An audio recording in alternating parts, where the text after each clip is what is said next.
¿Qué tal? Buenas tardes. Hoy miércoles 14 de abril presentamos la emisión 25 de Diálogos y Debates, un espacio creado para dialogar sobre temas de actualidad local, regional, nacional e internacional, para debatir sobre los diversos temas que nos parece merecen ser puestos en tensión. En esta emisión de Diálogos y Debates, en la sección Memoria Histórica de Nuestra América, Víctor Hugo nos recuerda el asesinato de Emiliano Zapata y el nacimiento de Enrique Flores Magón y los diálogos entre el magonismo y el zapatismo. En la segunda sección pasamos revista a las noticias seleccionadas por quienes hacen este programa y que por su importancia trascienden la semana en que ocurren esas noticias. Luego, en la sección de diálogos y debates, abordamos el tema de los denominados organismos autónomos, el caso del INE. Vamos a hacer algunas reflexiones sobre el INE.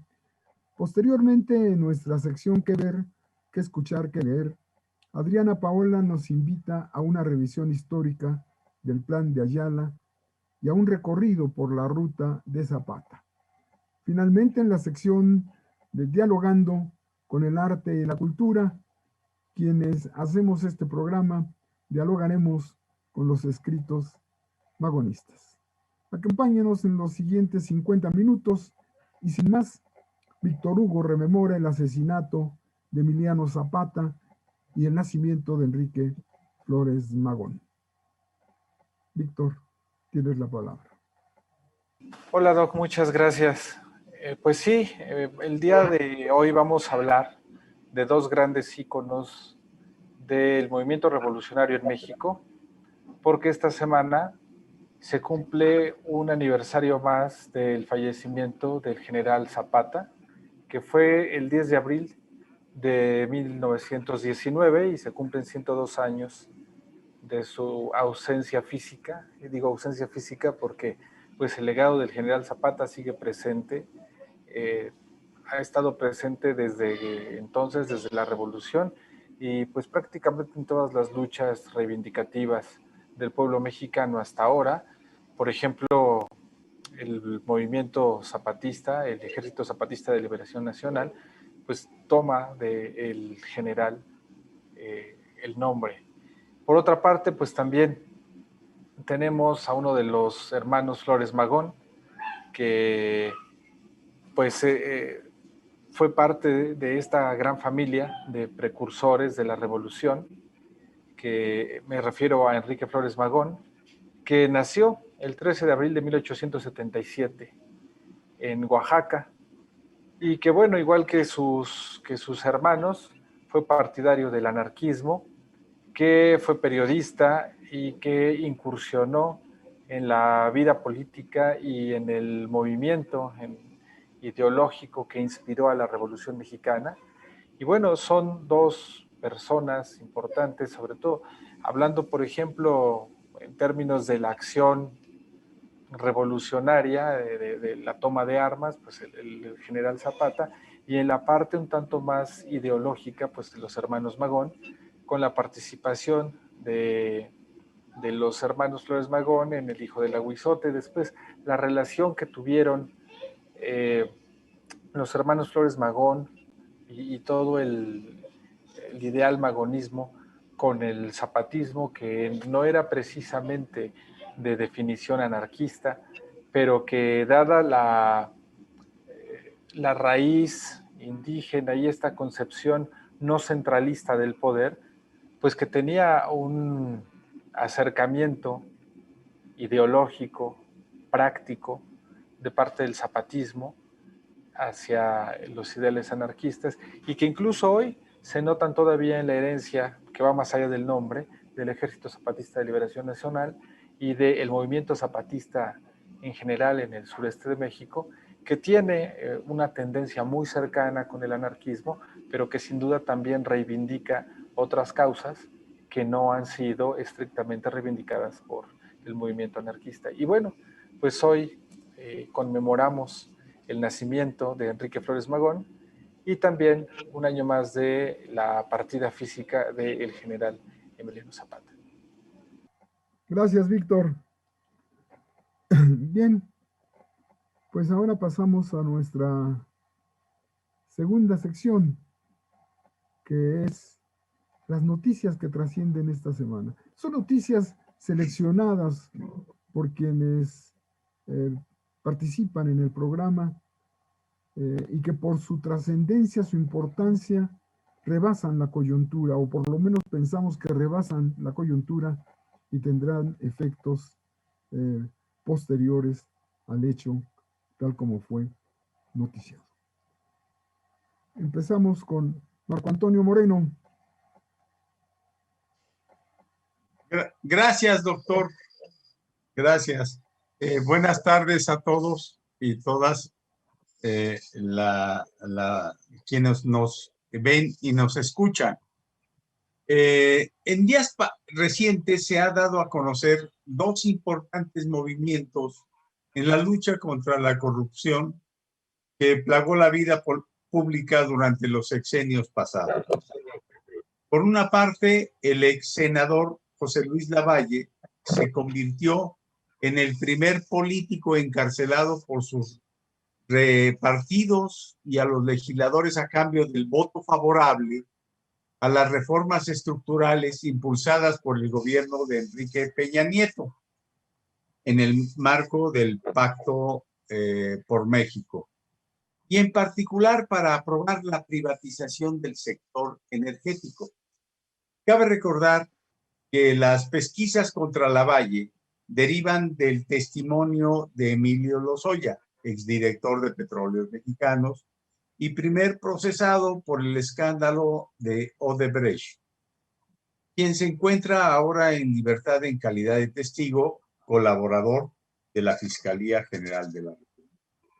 En la misma investigación que llevó el arresto de Lavalle, se encuentran involucrados los exsenadores Roberto Gil, quien también exdiputado y exsecretario particular de Felipe Calderón, que se le dictó prisión preventiva por realizar operaciones con recursos de procedencia ilícita, asociación delictuosa y cohecho. Y también está Francisco Javier García Cabeza de Vaca, actual gobernador de Tamaulipas. Se le investiga por delitos de enriquecimiento ilícito, lavado de dinero y además de actos de corrupción. Esta situación, pues, es un avance sobre la situación de la corrupción que en concreto ha combatido el actual gobierno de la República. Esa es la nota, doctor. Muchas gracias. Gracias, Marcos. Sin duda, este país estaba lleno de corrupción donde quiera que escarbas un poco. Son indeseables, por supuesto. Adriana Paola, ¿qué noticias nos tienes esta vez? Claro que sí, Doc. Buenas tardes a todo nuestro auditorio. Y bueno, yo me paso a la escala internacional y nuevamente en Estados Unidos surge el debate, el polémico y las protestas y manifestaciones por un disparo por parte de un oficial de policía contra un joven afroamericano. Esta ocasión en Minnesota, en el Brooklyn Center, bueno, un oficial de policía que creía que lo que estaba sacando era su maquinita para el famoso teaser, que es como una máquina que genera una descarga eléctrica para paralizar al detenido, y cuando en realidad lo que utilizó fue su arma de fuego, lo que llevó a, bueno, causarle una herida mortal y que a los pocos metros de distancia el joven que había sido detenido por una multa de tránsito, por una infracción de tránsito, bueno, logró irse de la escena donde había sido detenido, pero pues a los pocos metros de distancia chocó y murió automáticamente debido a este disparo. Entonces, nuevamente, estas expresiones de brutalidad e irracional policíaca en el contexto complejo durante que se lleva en estos momentos, que está haciendo el juicio contra el ex oficial acusado de matar a George Floyd en marzo del año pasado. Y bueno, Duante Wright, que fue este joven de 20 años, es ahora una víctima más de estas prácticas policíacas contra la comunidad afroamericana y contra las personas de color, que sabemos que son quienes viven más estas formas de discriminación y violencia represiva en sus cuerpos y en sus vidas. Gracias, doctor. Gracias, Paola. Está muy difícil la situación en Estados Unidos porque estas expresiones derechistas como que protegen este tipo de actos, ¿no? Son fuertes. Ya habíamos dicho, son 70 millones de votos en un movimiento que no descansa. Y ahí están las últimas expresiones. Gracias, Paola. Víctor Hugo César, ¿cuál es la noticia que nos tienes? Doc, pues sí, la noticia del día de hoy, obviamente, o nuevamente resulta un tanto, ¿cómo decirlo?, confusa, porque por una parte la COFECE se manifiesta en contra de los cambios a la ley de hidrocarburos, siendo que es un organismo que se dedica a la vigilancia de la competencia económica, se llama Comisión Federal de Competencia Económica. Sin embargo, en esta ocasión se pronuncian a favor de mantener los privilegios hacia las empresas energéticas, a las empresas de electricidad, arguyendo que el Estado está eliminando la competencia cuando se les deja de subsidiar, y dicen que esto no es tener el piso parejo ni competencia abierta. Entonces uno se pregunta, ¿por qué se la han pasado, al menos en el nombre, que defienden la competencia, pero cuando se pone a competir a estas empresas ya de a de veras o en un plano cercano a una competencia real, se pronuncian en, o sea, cuando se les privilegia, cuando se los necesarios para que de verdad puedan competir en el mercado eléctrico con sus propios recursos, sin el subsidio del Estado mexicano. Entonces ahí la Comisión Federal de Competencia se manifiesta en contra. Suena, por decirlo levemente, suena curioso lo que ellos están planteando. Y bueno, pues esto es parte de los movimientos que hemos estado viendo en estos organismos no gubernamentales, aparentemente independientes, y que bueno, cada vez demuestran más su tendencia a ser partidarios de una parte de la ecuación económica en México. Gracias, Víctor. Esta es la historia de nuestra burguesía, ¿no? Ingrata siempre, busca la protección del Estado y hace negocios con los fondos públicos, con los recursos públicos. Bien, pues con esto cerramos nuestra sección de noticias que trascienden la semana y pasamos ahora a nuestro debate. El día de hoy hemos seleccionado como parte de nuestro debate a estos organismos autónomos, un poco que ya se refería Víctor a ellos. Uno de ellos es el de que vigila que haya libre competencia, pero esa libre competencia siempre está dependiendo de lo que el gobierno les quiera dar y les ofrezca a los empresarios. Uno de los cambios promovidos por el neoliberalismo fue la creación de los llamados organismos autónomos, que surgieron como parte de la nueva institucionalidad neoliberal con el propósito de evitar, se decía en aquel momento, la injerencia de alguno de los poderes de la Unión en los asuntos centrales de la vida nacional, como la política energética o la de telecomunicaciones o los procesos electorales, con lo que se empezó a sustituir la política general a cargo del gobierno de la nación. Por esos organismos que no dependen de ningún poder y actúan indebidamente como contrapeso en las decisiones de cualquiera de los tres poderes. El Ejecutivo se convertía así en un mero administrador del gobierno al servicio de los intereses privados por encima de los intereses públicos.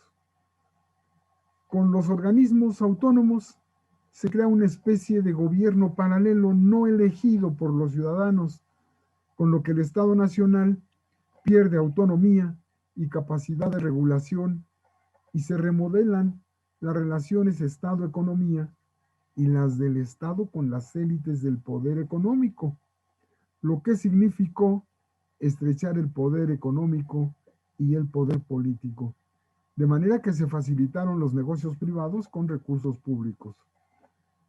Pero como era común en el neoliberalismo, esos organismos autónomos pronto se pervirtieron, actuaron de manera facciosa, gestionando intereses grupales y adoptaron como práctica cotidiana el despilfarro. Un ejemplo sobresaliente, que no el único, es el Instituto Nacional Electoral del INE, copartícipe del fraude electoral de 2006 cuando era IFE y la inmoral campaña de 2012 ya como INE. Y ahora se ha vuelto un organismo militante contra la cuarta transformación. Incluso los consejeros han luchado denodadamente para eludir la ley que establece que ningún servidor público podrá tener un sueldo superior al del presidente de la República. Y mire que lo han logrado. Pero veamos qué opinan nuestros panelistas. Marco Antonio Moreno, ¿cuál es tu opinión sobre estos organismos autónomos y en particular del INE? Gracias, doctor. Bueno, hay una situación que hay necesidad en el caso del INE. Tiene un conjunto de funciones, por ejemplo, tiene funciones como aprobar, expedir reglamentos interiores para el debido ejercicio de las facultades que el instituto les plantea. El INE también tiene la necesidad de integrar el funcionamiento de los órganos del propio instituto y por medio de su presidente generar las comisiones respectivas de las actividades que deben desarrollar el INE. Y bueno, esas comisiones luego a veces, como usted justamente señala, doctor, tienen un sentido parcial con respecto a los procesos que más adelante, por supuesto, quisiera señalar. El INE tiene la necesidad de resolver también los convenios de fusión y de coaliciones que celebren los partidos, así como los acuerdos de participación que efectúan agrupaciones políticas en términos de lo que señala la Ley General de los Partidos Políticos. Pero esta situación que se ha venido generando y ahora en la proximidad del proceso electoral que llevaremos a cabo con la votación del próximo mes de junio, ha tomado una postura parcializada. No es un verdadero árbitro. Está diseñando un conjunto de planteamientos que violan incluso estos preceptos que ellos tienen como instituto autónomo, pero estos preceptos que ellos mismos diseñan los violan ahora y están encaminados y tienen una postura enfática de plantear algo que tiene que ver con una situación de imparcialidad. El INE, lejos de ser un árbitro, ahora es un jugador de un proceso en esta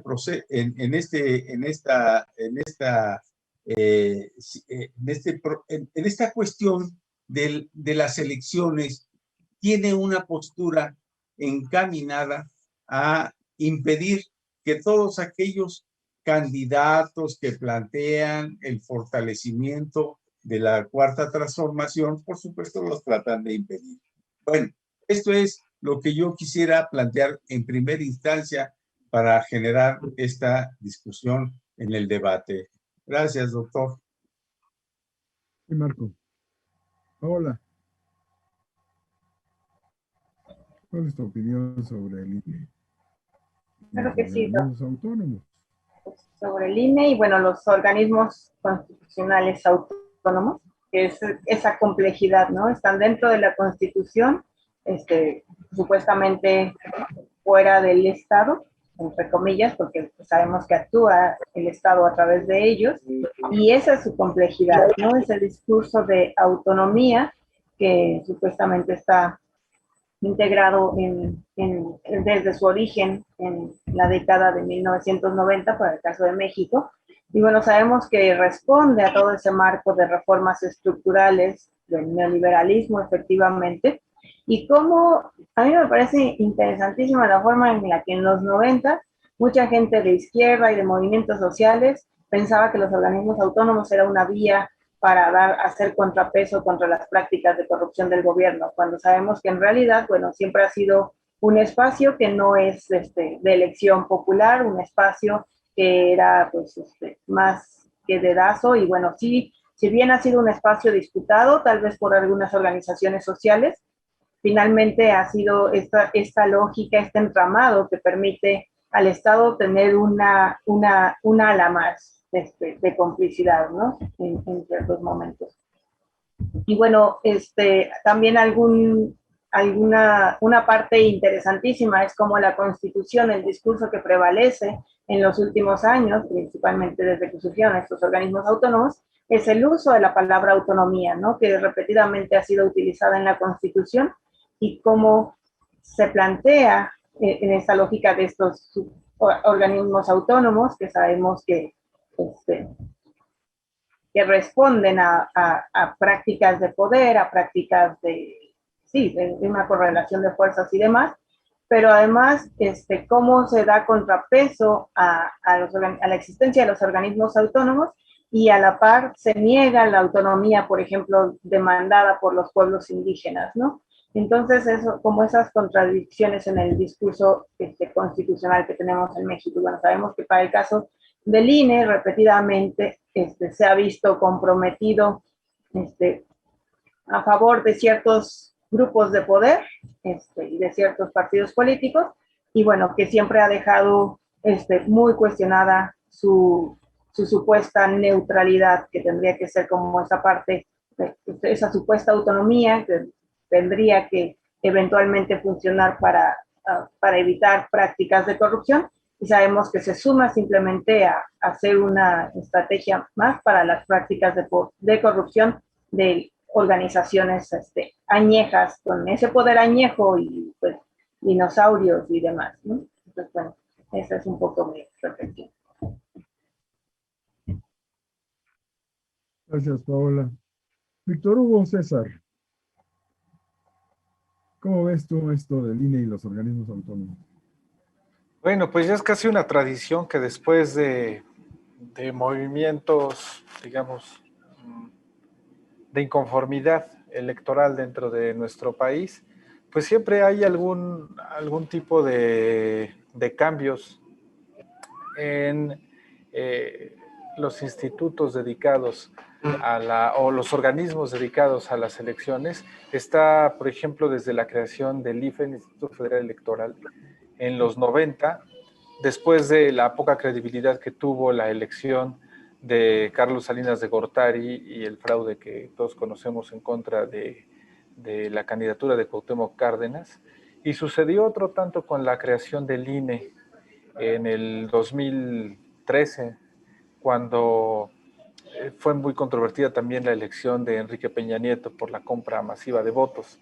Y bueno, también durante la elección de Fox y en la de Calderón, no hubo cambios de nombre, no hubo una reforma una renovación del instituto, pero sí hubo reformas que permitieron o trataron de maquillar la tendencia que siempre ha tenido el instituto de favorecer a los candidatos de la oligarquía. Hoy no se busca hacer un cambio, digamos, estético, no se busca hacer únicamente este tipo de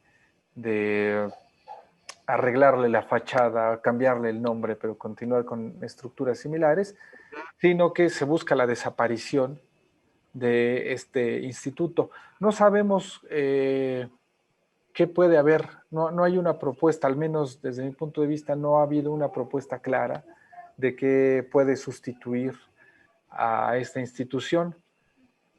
También por ahí podría existir alguna animadversión a pronunciarlo, porque por ejemplo, en el caso de países como Venezuela, se reconoce al Instituto Electoral como uno de los poderes del Estado. Se reconoce que en la institución electoral recae la responsabilidad de velar por la voluntad popular y no se le cede a consejeros que actúan de manera, digamos, facciosa o de manera autónoma como individuos, sino que obedecen a una voluntad popular porque son reconocidos en la ley como parte de la estructura del Estado, no como un simple organismo auxiliar ahí en el que pues se está, ¿cómo decirlo?, velando simplemente porque existan elecciones aparentemente limpias. Hay aquí un hueco, pero también se ha exorcizado, o sea, se ha buscado no pronunciarlo, no reconocerlo, porque bueno, al conservadurismo, todo lo que suene a Venezuela, así sea el reconocimiento de un poder fáctico y que se le reconozca ahora como un poder popular, pues todo esto le hace cortocircuito en la cabeza. Y bueno, entiendo que también puede haber algún tipo de miedo de llegar a plantear algo parecido. Desde mi punto de vista, reconocer que la institución electoral tiene un poder del tamaño del que se le asigna, por ejemplo, en Venezuela, es importante. Pero bueno, aquí insisto, no creo que esta tendencia conservadora muy fuerte que hay en México por los sectores de la oligarquía financiera y económica, pues quieran escucharlo. Ni tampoco creo, ni pienso, es más, es poco probable que desde la cuarta transformación y quienes están planteando, pues tengan ese pensamiento. También ahí existiría una distancia, pero la pregunta sería, ¿qué es lo que se propone para cambiar al ya reconocidamente faccioso Instituto Nacional Electoral? Gracias, pero también un elemento a considerar es el hecho de que rebasa muchas veces sus funciones. Incluso se le ha acusado de asumir funciones legislativas. Por ejemplo, incluso cuando faltaban menos de 3 meses para las elecciones, cambia las reglas del juego y establece una ley, por ejemplo, que en 7 estados haya candidatos mujeres. Pues eso violenta a los partidos. Me platicaba un dirigente de un partido de estos de reciente creación, que ellos podrían participar en 65, 70 municipios. Pero les ponen, con esto de la paridad de género, les ponen que tiene que ser la mitad. Dice que no tienen tantas mujeres, que no participan tanto las mujeres en ese partido. Entonces, ya se les impone una regla que muchos no pueden cumplir porque, pues, por diversas razones, ¿no? En fin, yo estaba pensando cuando Víctor decía de que no hay una propuesta. Sí, no he oído muchas propuestas de que podría ser. Yo imaginaba la posibilidad de que el INE fuera integrado por los partidos políticos.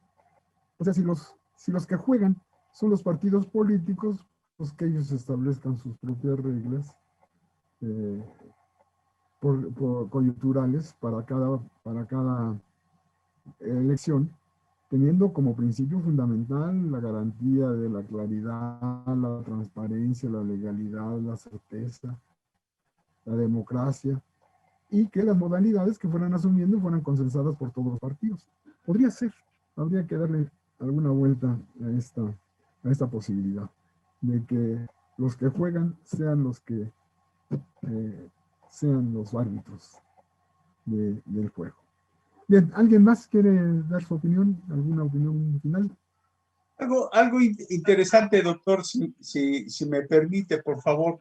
Hay necesidad también de decir que hay algunos otros institutos que forman parte de esta situación, que es el de los famosos, ahora famosos entre comillas, organismos autónomos, por ejemplo, el creado en 1994, que es el Banco de México, la Comisión Nacional de Derechos Humanos, el Instituto Nacional para la Evaluación de la Educación, y hay otro que es el Instituto Nacional para la Evaluación, Instituto Nacional de Estadística y Geografía.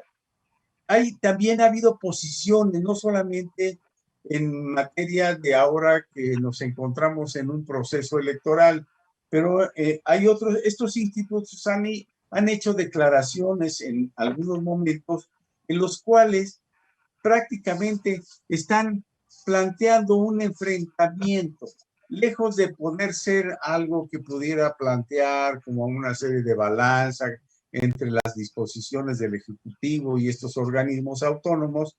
Lejos de eso, están planteando una situación de enfrentamiento a la 4.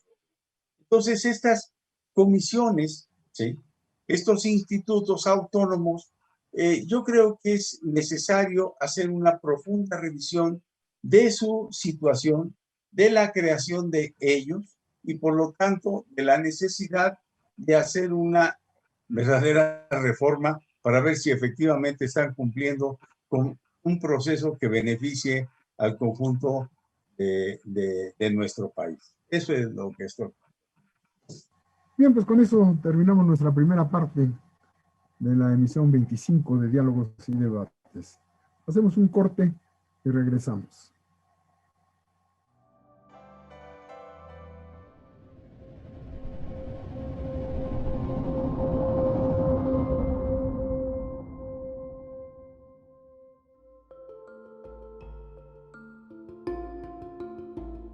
Hola, ¿qué tal? Muy buenas tardes. Como todos los lunes, su servidor José Samuel Porras Rugerio, con la atenta invitación de todos los lunes para que nuestros seguidores echen un brinquito a la versión online de la Jornada de Oriente y puedan leer el artículo que aparecerá publicado el día de mañana, martes, que tiene por título Spots electorales.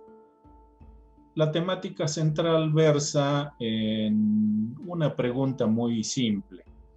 Durante 60 días, los ciudadanos mexicanos nos tendremos que fumar la pequeña suma de más de 13 millones de spots electorales como anuncio previo de la elección del próximo 6 de junio.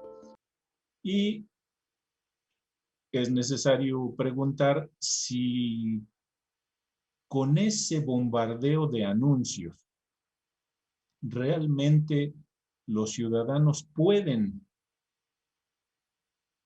comprender a plenitud la problemática social que afecta su vida, los cuestionamientos que se hacen al gobierno, la pertinencia misma de la propaganda y cuál es la sociedad que desean construir como la mejor para el desarrollo de nuestra vida gregaria, o si necesitamos realmente no un montón de spots, sino de una educación política permanente que nos lleve a comprender toda esa problemática, a saber cómo enfrentarla y elegir los mecanismos para solucionar esos problemas. Ese es el punto central Muy cordialmente invito a todos a que vean el día de mañana la jornada de Oriente en versión online, lean el artículo y si tienen algún comentario que hacerme, se los agradeceré muchísimo. Buenas tardes, que estén muy bien.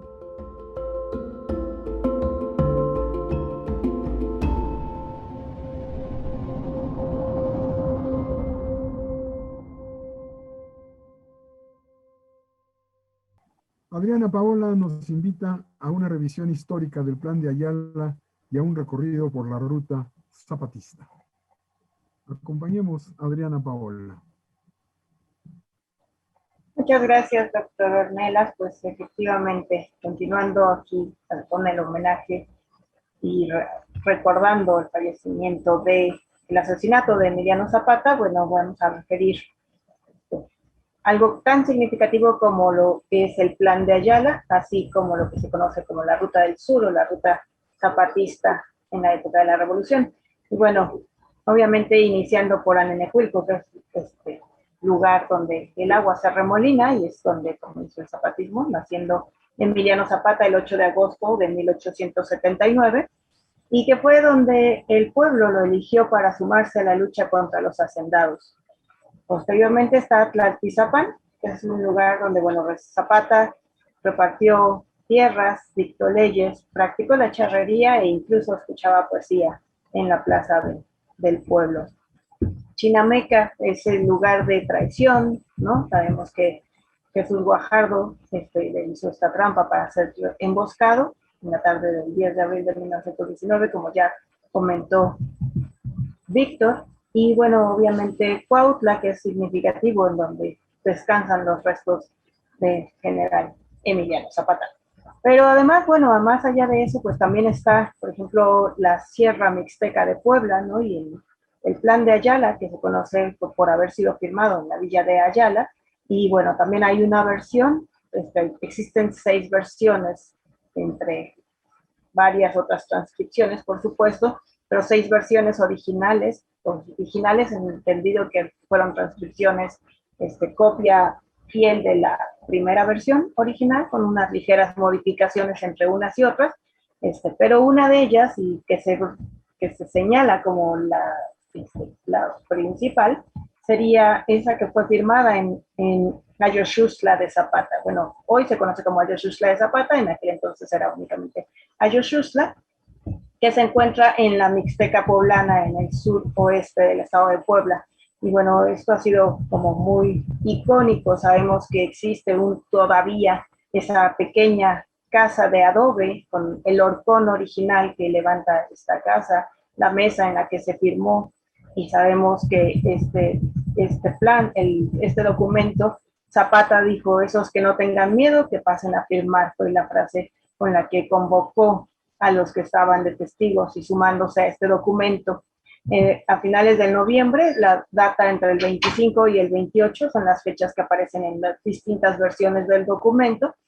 Data del 1911, el 5 y 28 de noviembre de 1911, es cuando se firma este documento, que es la respuesta que da Zapata ante lo que él señala como la traición y la ineptitud de Francisco I. Madero para realizar pues todas las promesas que había, ¿no? Principalmente aquella promesa del reparto agrario, que es algo que Francisco I. Madero pues no hizo inmediato, y cuando se reunió tanto con él como con Villa, bueno, quedaron con esos pendientes, ¿no? Como esa traición al plan de San Luis. Y entonces, bueno, obviamente este documento lo que hace es decir que Francisco I. Madero no es apto, y propone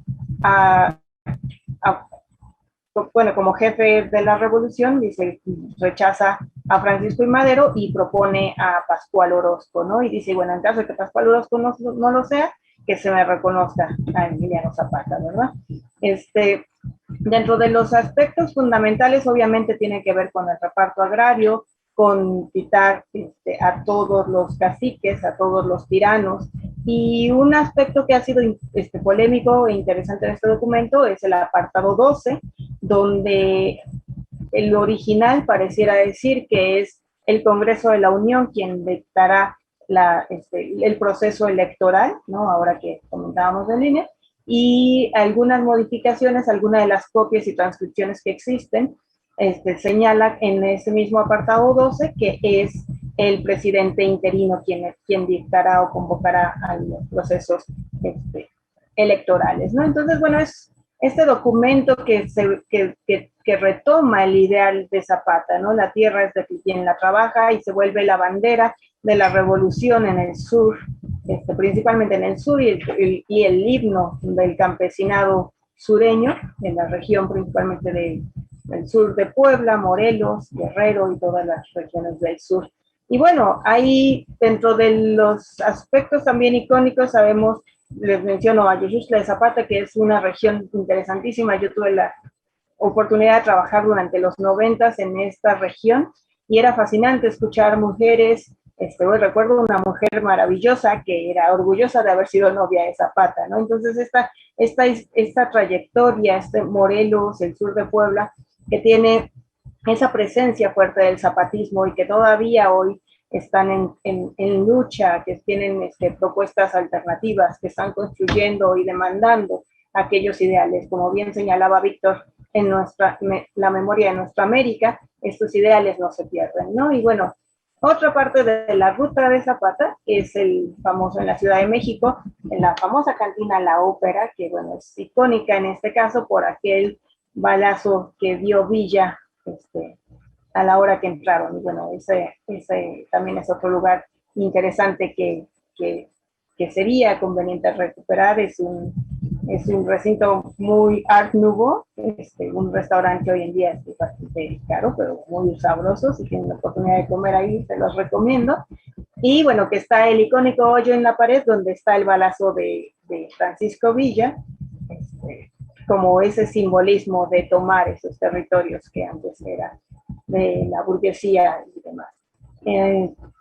Hoy en día se convierten en estos lugares importantes por su historia, por supuesto, y sin embargo también se convierten en recorridos turísticos, ¿no? Este turismo histórico que se acerca al sur de Puebla, a la región de Morelos y demás. Entonces, bueno, no sé si brevemente hicimos este breve recorrido y la irrelevancia del Plan de Ayala en los idearios de la Revolución Mexicana. Gracias. Gracias, Paola. Muy interesante la ruta de Zapata y sobre todo este documento fundamental en la lucha campesina, el Plan de Ayala. Bien, pasemos ahora a nuestra quinta y última sección. En esta quinta sección de nuestro programa, esta quinta sección y última, hemos decidido quienes hacemos este programa tener una especie de conversatorio sobre los escritos vagonistas. A finales del siglo XIX, la dictadura de Porfirio Díaz perdía consenso y los liberales de raigambre juarista empezaron a organizarse demandando al gobierno de Porfirio Díaz a cumplir con la Constitución de 1857 y con las leyes de la Reforma. La demanda era justa respuesta a las declaraciones del obispo Ignacio Montes de Oca y Obregón, quien en 1900 señaló que que el conflicto religioso mexicano se había resuelto a favor del clero gracias a que el general Díaz y su política de conciliación habían relegado las leyes de reforma a 1900. Camilo Arriaga, junto con otros liberales, decide formar un partido cuya organización se hiciera a través de clubes. La idea aprendió rápidamente y antes de concluir 1900, había constituidos en toda la República 125 clubes liberales. En diciembre de ese año también, Ricardo Flores Magón se hace cargo de la dirección del periódico Regeneración. A partir del número 20, él se convierte en el director.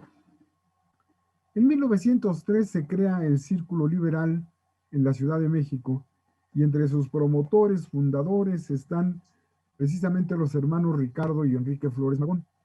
Por supuesto, la represión no se hizo esperar y después de un tiempo en prisión, los liberales tuvieron que exiliarse en Estados Unidos, donde los Flores Magón reiniciaron la publicación del periódico Regeneración. Además, fechado en San Luis, Missouri, el 1 de julio de 1906, se publica el programa y manifiesto del Partido Liberal, un documento de tal importancia que no es solo precursor de la Revolución Mexicana, sino también su fuente ideológica fundamental. El programa, firmado a nombre de la Junta Organizadora del Partido Liberal, por Ricardo Flores Magón como presidente y Enrique Flores Magón como tesorero, consta de 52 cláusulas bastante concisas que revelan una gran claridad de cómo debería culminar el proceso revolucionario.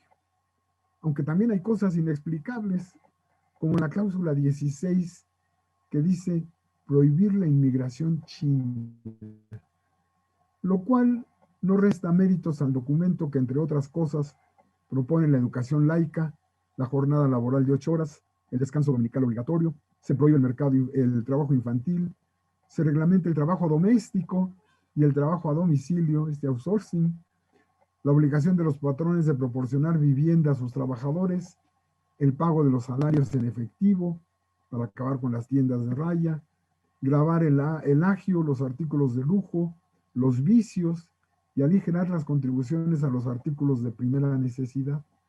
No permitir que los ricos, esto es interesante, no permitir que los ricos ajusten igualas con el gobierno para pagar menos contribuciones que las que impone la ley, como ocurría exactamente en el neoliberalismo. Establecer lazos de unión con los países latinoamericanos, que también es una propuesta de avanzada, y protección de la población indígena. Con este documento, los hermanos Flores Magón fueron, decíamos, los precursores de la Revolución de 1910 y algunos lo llaman sus autores intelectuales. Algunos estudiosos advierten en Ricardo y Enrique Flores Magón una evolución sorprendente en extremo quizás, de su liberalismo inicial. Pronto navegaron por las aguas del socialismo, habiendo de arribar finalmente a las playas inhóspitas del anarquismo. Así, esa fue su evolución y rápida evolución: liberalismo, socialismo y anarquismo. Pero, ¿quién quiere tomar la palabra para comentar algo más de los escritos de los Magón? Doctor, sí. Hay algo que es interesante en esa época, que tiene que ver con las huelgas que se celebraron. Por ejemplo, había un ambiente represivo, por supuesto, en contra de los liberales magonistas. Ellos continuaron su labor de concientización entre los trabajadores mexicanos. Hay un ejemplo, por ejemplo, que se refiere a la mina de cobre de Cananea a principios de 1906, y que el periódico, la efervescencia periodística de Regeneración, fundaron en función de eso 2 clubes en Cananea: el Club Liberal de Cananea, ¿sí? Y por otro lado el Club Liberal Humanidad. Todos estos por personajes que eran en ese entonces magonistas. Ahora bien, pero también hay otra situación que tiene que ver con los trabajadores en 1906, también de la fábrica de tejidos Río Blanco en Veracruz, que se reunieron con la finalidad de crear un club liberal en la que fue leído el manifiesto que usted señalaba, doctor, por los hermanos Flores Magón, invitando a formar una agrupación en contra del clero, el capital y la tiranía de Porfirio Díaz. Después de dicha lectura, cuando se dio este tipo de situaciones en la creación de este club, ¿sí?, se encabeza la huelga textilera que terminó después del asesinato de los líderes que en ese entonces llevaron a cabo ese movimiento histórico huelguístico. Quería yo nada más señalar esta situación de dos huelgas significativas en las cuales los hermanos Magón y su periódico Regeneración influyeron muchísimo en el desarrollo de estas huelgas. Gracias, Marco. Paola, ¿qué nos dices de los escritos de los Flores Magón?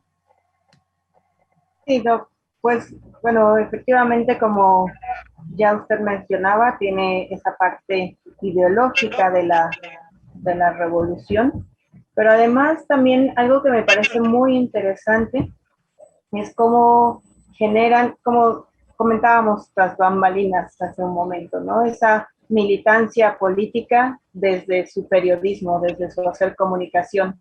Y bueno, cómo se ve obviamente todo esto plasmado en todo lo que ellos escribieron y generaron. Y algo importante es que si bien hoy en día llamamos el movimiento magonista o los escritos magonistas y demás, algo que Ricardo Flores Magón enfatizó mucho es que no hubiera un magonismo, era como, como construir, decía, ante todo el obrero socialista o anarquista, según su mentalidad o su manera de concebir la emancipación, no ha de ser elista de nadie, ni menos quien por ser jefe de un partido político es nacionalista y contrario al carácter internacional del problema y del ideal.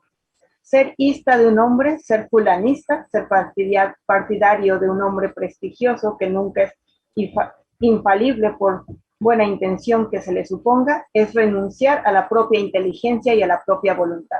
Entonces, como esta construcción que él planteaba, ¿no? Estamos hablando de un socialismo, de un comunismo, efectivamente social anarquista, donde lo que quería era fortalecer la participación de los obreros, ¿no? Estuvo siempre los hermanos Flores Magón siempre muy estrechamente vinculados, como ya señalaba Marco, a los movimientos anarcosindicalistas de esa época, y bueno, siempre como fortaleciendo la participación obrera, la lógica de que la revolución tenía que venir desde el obrero, desde su emancipación y no desde seguir una personalización de alguien. Entonces creo que ellos, Ricardo Flores Magón y ellos mismos combatían esta construcción del magonismo que en ese momento fue incluso elaborada por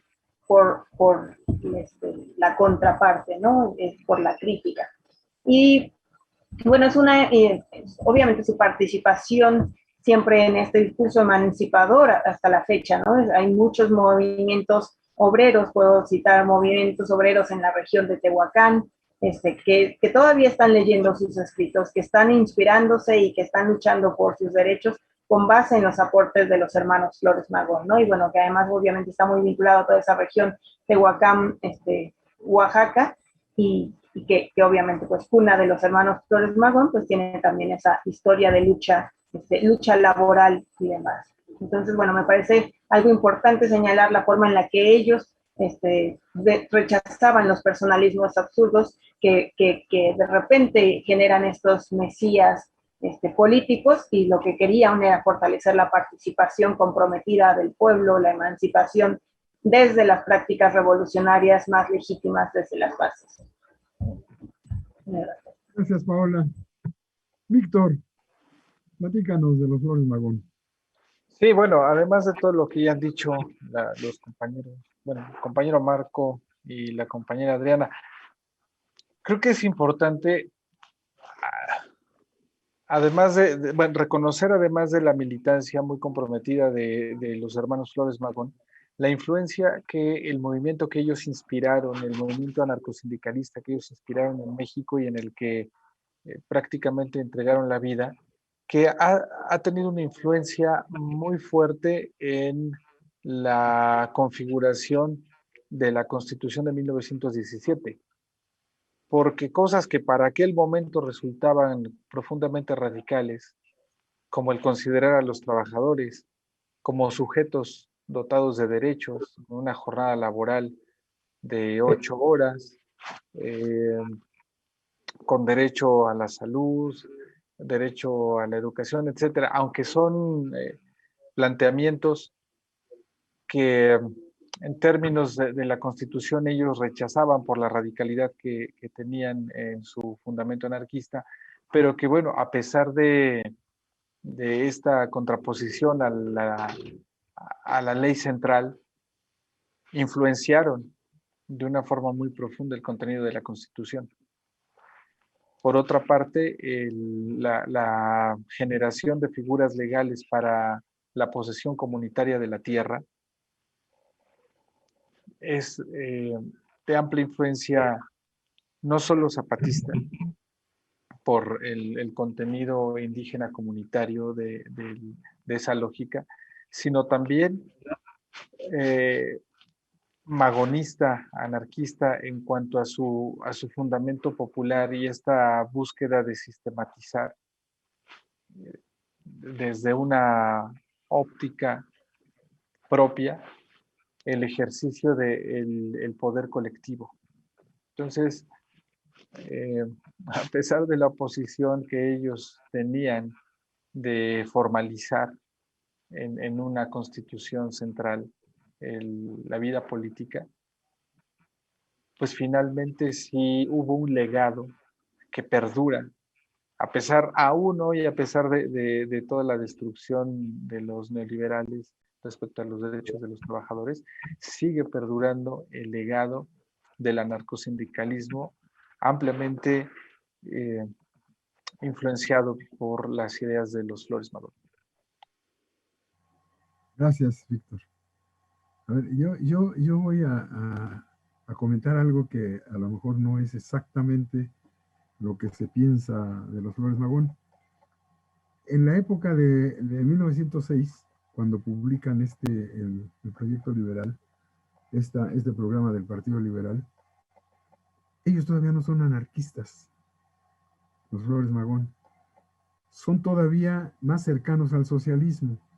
Incluso hay una cláusula de las últimas que dice que una vez que se vence al tirano, el nuevo gobierno tendrá que hacer un plan para llevar adelante las propuestas que se hace en el manifiesto liberal.